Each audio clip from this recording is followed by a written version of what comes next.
tulong niya niya ng tulungan. Diba? Sinahan sa sakay, hinurot ka ang iyo. Diba?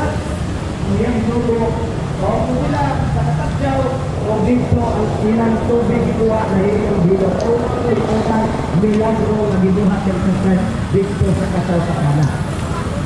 Sumali ang gisulti ng sakay. Kung sa pamayuban, kining kamatayo ni Kristo, namatay siya, ginubong og si katulog adlaw na banhaw.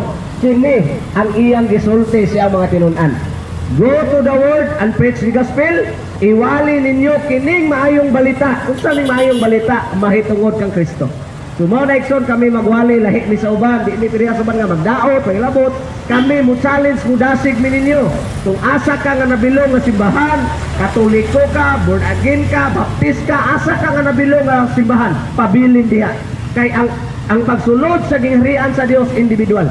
Naani mo ang desisyon, naani mo ang Yahweh, naani mo ang mandato pagsulod sa gingharian sa Dios. Kay ang pagsulod sa gingharian sa Dios, kitang tanang mga tao naa nato ang Yahweh pagsulod sa kingdom sa Dios. Ano man? Ihatag sa Dios ang iyang bugtunganan, nalis kalibutan aron ang tanan nga mutuo niya dili malaglag. Kung isulti sa Biblia, suhonay ko nga ato yung dawaton.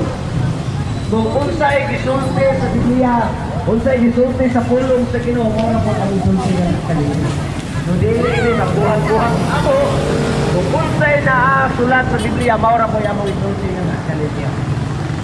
So, igsoon, naon ko na ato nasabtan, ato mapabalansungan ang gugma sa Dios sa matagutan natin sa kinabuhi. Kung siyan ka nato ito, wala ko ang Dios mag-appear o wartaan o nasukan. Wala mag-appear ang Diyos yung pusit ito sa hinsan karon.